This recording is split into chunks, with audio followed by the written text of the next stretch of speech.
අද මම අරගෙන ආවේ බත් පිඟානක් නෙමෙයි දෙකක් වුණත් කන්න පුළුවන් සුපිරිම අල හාල් මැස්සෝ කරියක්. ඉතින් මේක ටිකක් හින්දලා හදාගත්තම ගෑවුණු තැන කන්න පුළුවන්. එහෙනම් අපි ඉක්මනටම බලමු මේක හදන විදිය.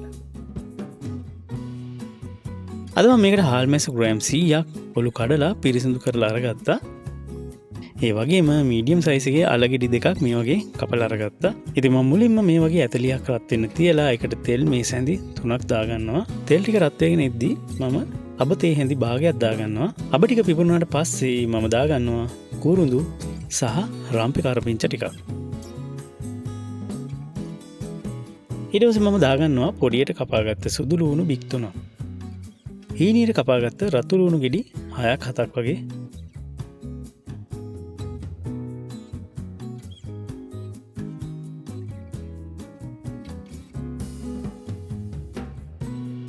මේ ටික රන්වන් පාට වෙනකම් බැදගත්තට පස්සේ මම දාගන්නවා නයි මිරිස් කරල් 2කුයි කොච්චි කරල් 4කුයි.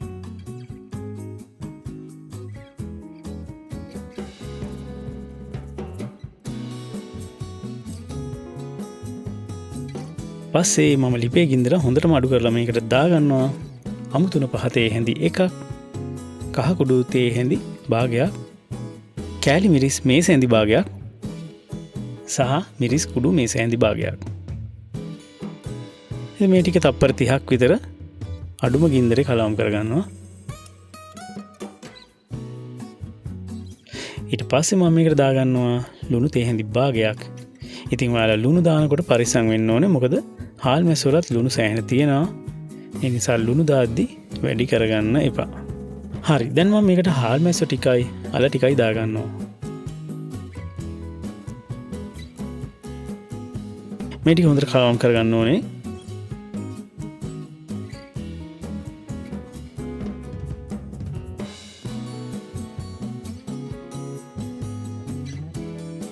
ඉතින් මේ ටික විනාඩියක් විතර තෙලේ තැම්බුණාට පස්සේ මම දාගන්නවා මිටි කිරි කප් එකක්.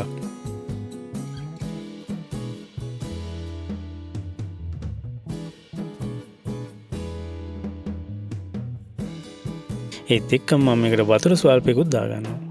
ඉතින් ඒත් එක්කම මේ වගේ සියමල ඇට 3ක් වතුර පොඩ්ඩකට දිය කරලා මම ඒකත් දාගන්නවා. මම තක්කාලි ගෙඩියකුත් මේ වගේ කපලා දාගන්නවා. සමහර අය හාල් මැස්සු යද්දී තක්කාලි දාන්න බයයි වකුගඩු වල ගල් හැදේ කියලා. ඉතින් ඇත්තම කතාව තක්කාලි වල ඔක්සලේට් තිබුණට අපි මේ කෑමට දාන තක්කාලි වල තියෙන ඔක්සලේට් ප්‍රමාණය බඩේ ගල් හදන්න තරම් ප්‍රමාණවත් නැහැ. ඉතින් ඒ නිසා ඔයාලා තක්කාලි දාලා කන්න බය වෙන්න එපා.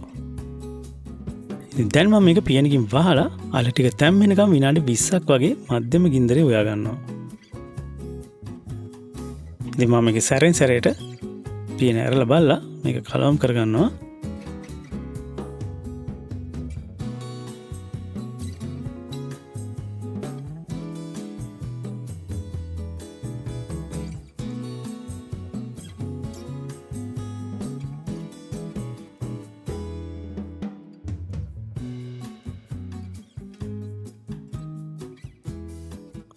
හරි. ඉතින් දැන් මම මේක පියන වහලා විනාඩි 20ක් විතර උයාගෙන තියෙන්නේ. ඉතින් දැන් නම් අල ටිකත් හරි ගානට තැම්බිලා තියෙන්නේ. ඉතින් මේ වෙලාවේ මම ලිප ඔෆ් කරගන්නවා. ඉතින් දැක්කනේ මේක හරිම ලේසියෙන් හදාගන්න පුළුවන් කරි එකක්. හාල් මැස්සෝ කියන්නේ අපේ ලංකාවේ ගෙවල් වල නිතරම හැදෙන කෑමක්. ඉතින් වෙනසකටත් එක්ක ඔයා මේ විදිහට අල ටිකක් දාලා මේ විදිහට හදලා බලන්න. මේක ඇත්තටම මාරම රස කෑමක්. එහෙනම් ඉතින් ඔයාලා අපිව තාමත් subscribe කරලා නැත්නම් අපි මේ දැම්ම subscribe කරලා bell icon එකත් click කරලා තියාගන්න. එහෙනම් ආයෙ දවසක හම්බ වෙනකන් ඔයාලා හැමෝටම සුබ දවසක්.